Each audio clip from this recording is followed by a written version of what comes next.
Welcome to another deep dive. This time we're going to be looking into the world of Li Bai, Oh, Li Bai. one of China's most celebrated poets. So far? And Yep. wait, I mean, who doesn't love Li Bai? Yeah. So we're working with excerpts from a lecture here and really looking at his life. And what's interesting is that this lecture goes beyond like the usual biographical, like, oh, he was born here and then he did this. And it really digs into the why. Right. His motivations, his ambitions, his relationships. Yeah. Even those, almost mythical stories about his death. It's going to be quite a journey, I think. Yeah, what's so fascinating about Li Bai is that he really does embody the Tang Dynasty, this period of like incredible cultural flourishing, but even in a golden age, things aren't always easy. And Li Bai's story is kind of a testament to that. Let's start with this ambition of his to be a Zongshu Shiren. Okay. So this was a highly influential position in the emperor's court. It seems like that was like the ultimate goal for him, wasn't it? It was this position that brought not just power, but also a huge amount of prestige. I mean, imagine you're this brilliant poet in a society that really valued scholarship and proximity to power. So this role was like the pinnacle of success, But he never achieved it, did he? It wasn't just down to this rival Zhangji slandering him. Yeah. Like some accounts claim there was more to it. There was a lot more to it. While the rivalry might have played a role, point at Li Bai's own personality as perhaps being the bigger obstacle. Interesting.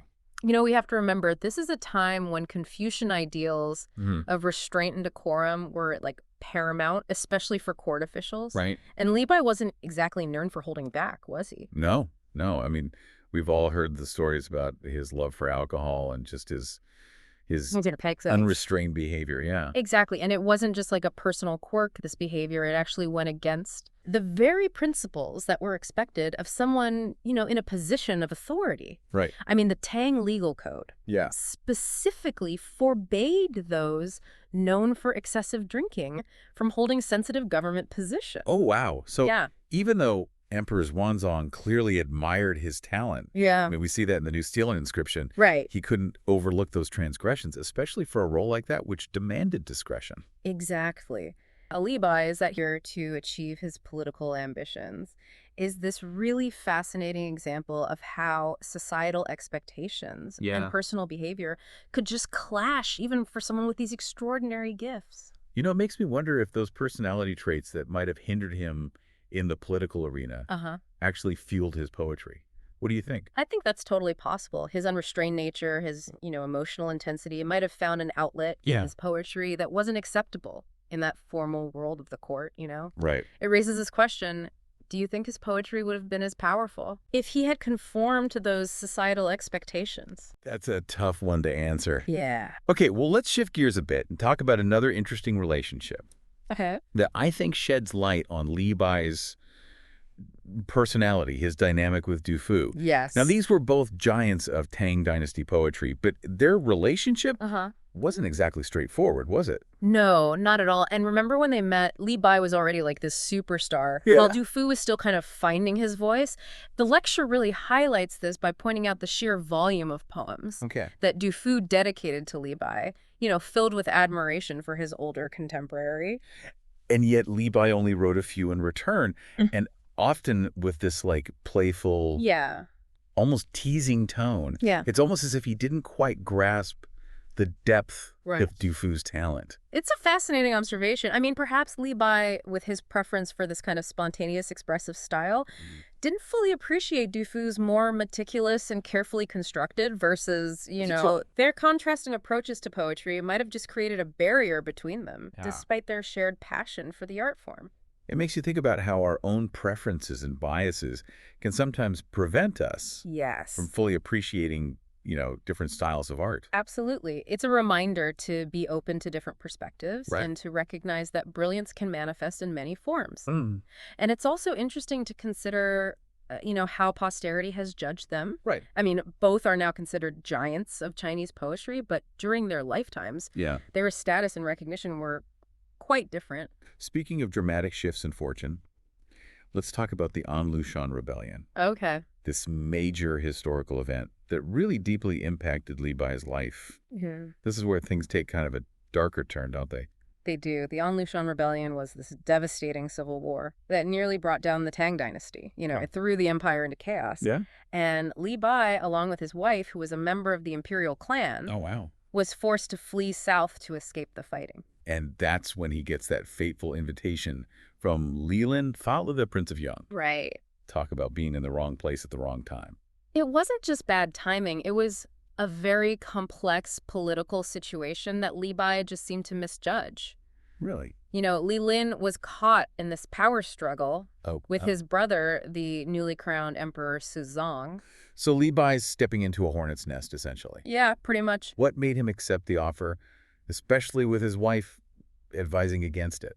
It seems that his yearning for political influence just ultimately clouded his judgment. Oh. He saw an opportunity to finally gain the power that he had always desired, even if it meant aligning himself with someone whose ambitions were clearly at odds with the new emperor. And that decision would have far-reaching consequences, wouldn't it? Absolutely. To understand the gravity of Li Bai's choice, we need to delve deeper into what Li Lin was actually trying to achieve. Okay. And this is where the story takes a truly dramatic turn. Li Lin wasn't just, content with being a governor. Right. He held this crucial position in Jiangling, which was like a hub for, taxes and resources flowing back to the capital. But instead of, remaining loyal to his brother, Emperor Suzong, he decides to kind of leverage this position to build up his own power base in the south. So he was essentially using the empire's resources to fuel his own rebellion. That's right. And Li Bai got caught right in the middle of it. He even wrote this poem. Oh, wow. Comparing Li Lin to Emperor Taizong, this legendary Tang ruler known for his military prowess. So this suggests that Li Bai might have been, swept up in Li Lin's ambitions, maybe blinded by this prospect of finally achieving the political influence he always craved. It's a reminder that even the most brilliant minds can be susceptible to manipulation, especially when their own desires, cloud their judgment.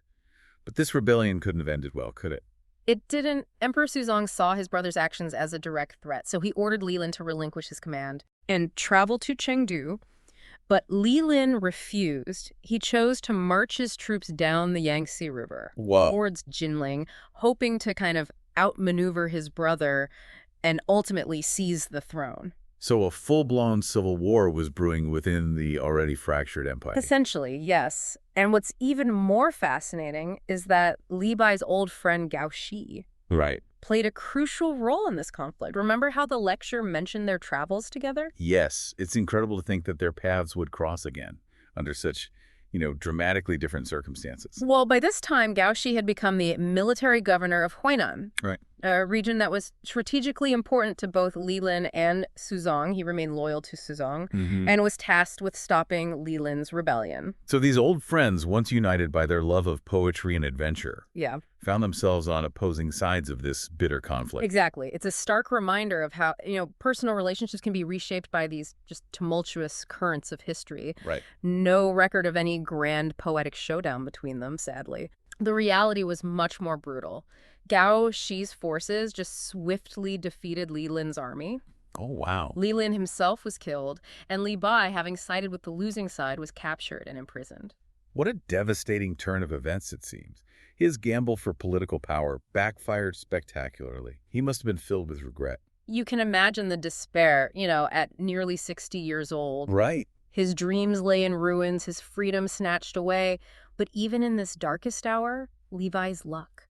Or perhaps fate wasn't entirely spent. There's a glimmer of hope then. Emperor Suzong declared a general amnesty, pardoning a number of prisoners, and Li Bai was among those fortunate enough to be released. Wow. He was sentenced to exile in Yilang, this remote, unforgiving region in what's now Guizhou province. Exile must still felt like a heavy punishment, especially after experiencing imprisonment. It was definitely a harsh sentence, but it was a far cry from execution, which was a real possibility given the severity of his crime. And as he journeyed towards Yilang, another stroke of fortune came his way. Another amnesty was declared, this time granting him complete freedom. Wow. Talk about a roller coaster of emotions. Yeah. He went from the heights of anticipation, Yeah. believing he was finally about to grasp the power he'd always desired, to the depths of despair in prison, only to be offered a second chance at life and freedom. It was a dramatic turn of events that must have profoundly impacted him. Right. And this sense of liberation, this overwhelming joy and relief. Yeah. It just pours out in one of his most famous poems, Leaving Bai City in the Morning. It's incredible to think that such a beautiful and poignant piece of art Yeah. was born out of such a turbulent period in his life. It speaks to the resilience of the human spirit, the ability to find beauty and meaning even in the face of adversity. But while Li Bai's life was spared, Right. those years of turmoil, of political upheaval and personal loss undoubtedly left their mark. That makes sense. He was in his 60s by then, and the Tang Dynasty he returned to was no longer the same. The An Lushan Rebellion had fundamentally changed the political landscape. His dream of wielding real political power, of being the emperor's trusted advisor, had vanished. It had, but his desire for purpose, for meaning, didn't disappear entirely. It simply found a new outlet. Intriguing. Where did he direct this energy now that his political aspirations had been shattered? His poetry, of course. Okay. But there's this noticeable shift in his later works. Oh, really? They still possess his trademark romanticism and deep appreciation for nature.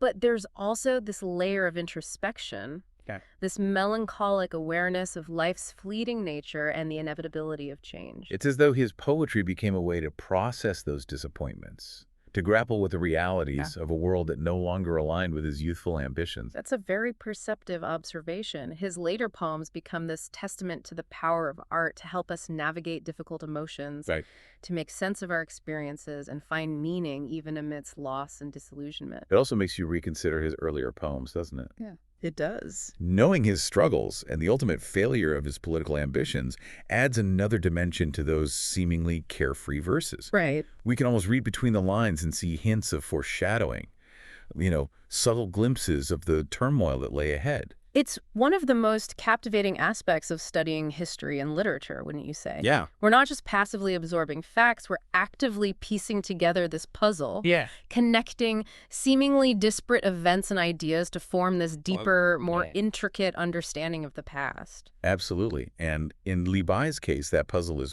particularly fascinating. It is. Because his life and works offer such a rich tapestry of experience, emotion, and contradiction. He was a man of the world, yet he also possessed this solitary soul. He was a dreamer who chased after these lofty goals. But he was also a keen observer of human nature and the natural world, and all of these facets are reflected in his poetry. Speaking of contradictions, let's revisit his relationship with Du Fu. Okay. It's fascinating how Du Fu practically worshipped Li Bai, yet Li Bai's response was, well, rather lukewarm. It highlights the inherent subjectivity of artistic taste, wouldn't you say? I guess so. What one person finds brilliant, another might find unremarkable.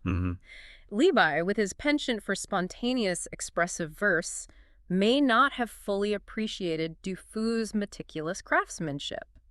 It's like comparing a vibrant improvisational jazz performance to a meticulously orchestrated symphony. Both possess their own unique beauty. Right. And appeal to different sensibilities. Precisely. And it's crucial to remember that when they met, Li Bai was already this celebrated figure. Right. He was accustomed to praise, hailed as one of the greatest poets of his generation. Perhaps he didn't fully grasp Du Fu's talent because it manifested in a style so different from his own? That's a fascinating possibility. It makes you wonder if their relationship might have developed differently had they met under different circumstances. Right.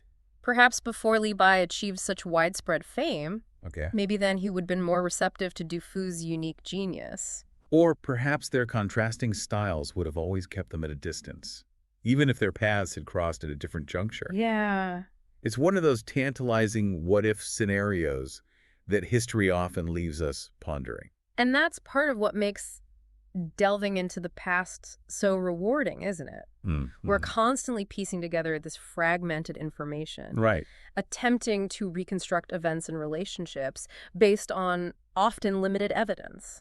It's almost as if we're historical detectives, searching for clues, trying to understand the motivations and desires of individuals who lived centuries ago. And sometimes those motivations remain shrouded in mystery. Their true nature, just eluding our grasp. But that's all right. Right. Not every question requires a definitive answer. Sometimes the ambiguity. Mm-hmm. Those unanswered questions add to history's allure, Yeah. fueling our curiosity and prompting us to delve deeper.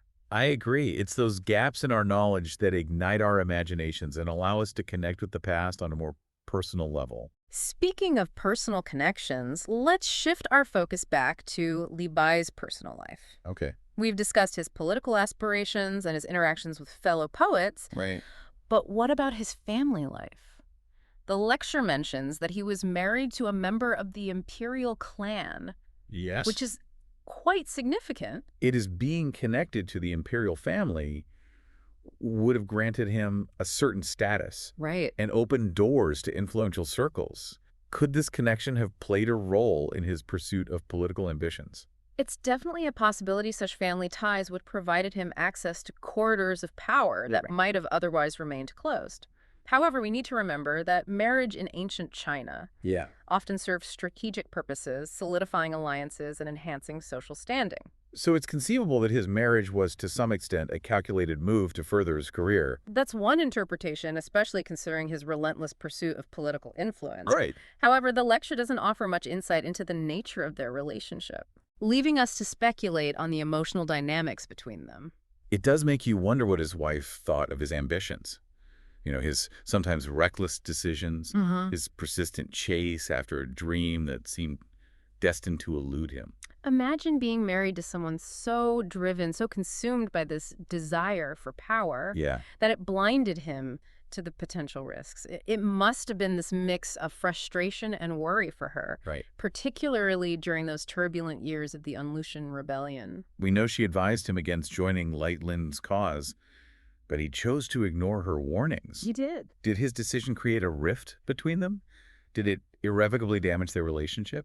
Unfortunately, the lecture doesn't delve into those intimate details, Oh. which is a shame because it would have offered this compelling glimpse into the human cost of Li Bai's ambition. Right. You know, we often focus on these grand historical narratives, the political maneuvers and battles, but it's crucial to remember those individual lives caught in the currents of those events.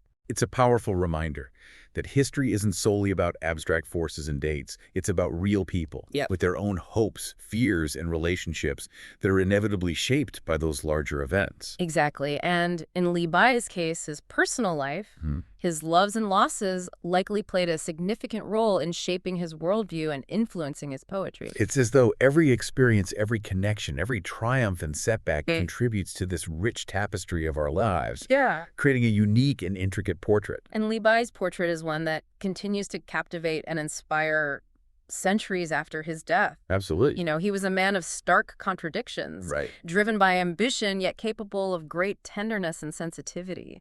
A master of language who could capture both nature's grandeur and those subtle nuances of human emotion. His story reminds us that even the most legendary figures are ultimately human, flawed, and complex, capable of both extraordinary brilliance and devastating mistakes. And often it's in those imperfections, those moments of vulnerability and self-doubt, that we discover the most relatable and enduring aspects of their stories.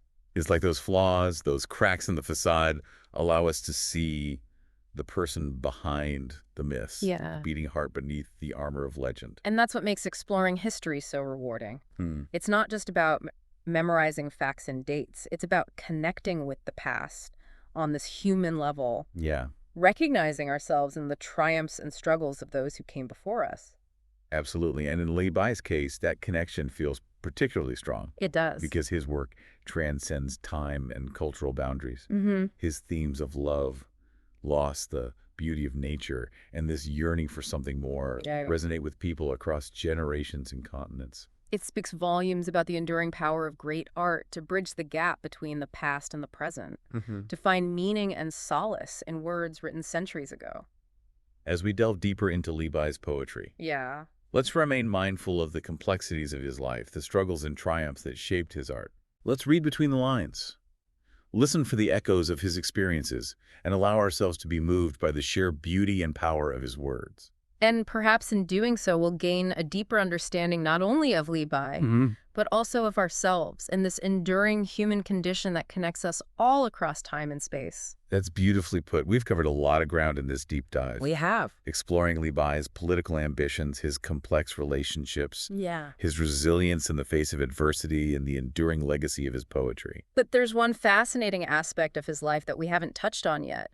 His spirituality and connection to Daoism. Ah, yes. Li Bai was known for his fascination with Taoist philosophy, wasn't he? I'm curious to know how that influenced his worldview and his poetry. To understand that, we need to take a closer look at Taoism's core principles Okay. and how they resonated with Li Bai's personality and experiences. Are you ready for a little philosophical exploration? Absolutely. I'm always eager to expand my understanding. Let's dive into the world of Taoism and see how it shaped the poetry of one of China's greatest literary giants. All right, let's dive into Taoism for those of us who might not be familiar. Okay. Can you give us a little primer on what it's all about? So Taoism is this philosophy that emphasizes living in harmony with the natural order of the universe, Okay. a concept known as the Tao. It's about embracing spontaneity, accepting the ebb and flow of life, and recognizing the interconnectedness of all things. That does sound a lot like Li Bai, doesn't it? It does. I mean, his love of nature, his free-flowing voice, even his impulsive nature. Right. It all seems to align with those Taoist principles. Exact. Taoism encourages this detachment from worldly desires and a focus on cultivating inner peace. And this really resonates with Li Bai's constant search for something more, something beyond the confines of, courtly life and political ambition. So instead of striving for power and recognition in the emperor's court, Right. maybe he was also seeking a different kind of fulfillment, a connection to the Tao through his poetry and his immersion in nature. That's a beautiful way to put it. Think about his frequent use of imagery like mountains, rivers, the moon. Right. In a Taoist context, these natural elements represent more than just aesthetic beauty. Yeah. They symbolize the vastness and power of the Tao. Wow. This eternal flow of energy that connects all things. It's like his poetry becomes a bridge between the human world and the cosmic realm, a way to tap into that universal energy and express it through art. And that's what makes his work so timeless and universally appealing. Even if we don't fully grasp all the intricacies of Taoist philosophy, we can still sense that emotional depth of his verses, that yearning for meaning, that celebration of beauty in its many forms. It seems that Li Bai, despite his worldly ambitions, was also a deeply spiritual person, someone who found solace and inspiration in the natural world and sought to express that connection through his art. That's a beautiful summary of his complex character. He was both a man of the world and a seeker of something beyond it. So as we wrap up our deep dive into the life and legacy of Li Bai, what are some key takeaways you'd like us to remember? First, remember that behind the legend, the romanticized stories, there was a real human being with flaws, ambitions, and experiences that shaped his art in these profound ways. We shouldn't just see him as this mythical figure, but as a person who grappled with real-life challenges and contradictions. Exactly. Second, appreciate the complexity and depth of his poetry. Okay. It's not just about, pretty words and imagery. It reflects his worldview, his spiritual leanings, his search for meaning in a world that could be both beautiful and cruel. And finally, don't be afraid to draw your own conclusions. Explore Li Bai's work and see what resonates with you. Yeah. What do you see in his verses? What echoes of his ambition, his longing, his love of beauty and nature do you find within yourself? Well said. Li Bai's story is this testament to the enduring power of art to transcend time and cultural boundaries. Yeah. To connect us with the hopes and dreams, the struggles and triumphs of those who came before us. It's been a fascinating journey exploring his life and work. Thank you for guiding us through this deep dive. It's been my pleasure. And to our listener, keep diving, keep exploring. Let the poetry of Li Bai be your guide as you navigate the complexities of your own life and search for meaning in this vast and ever-changing world.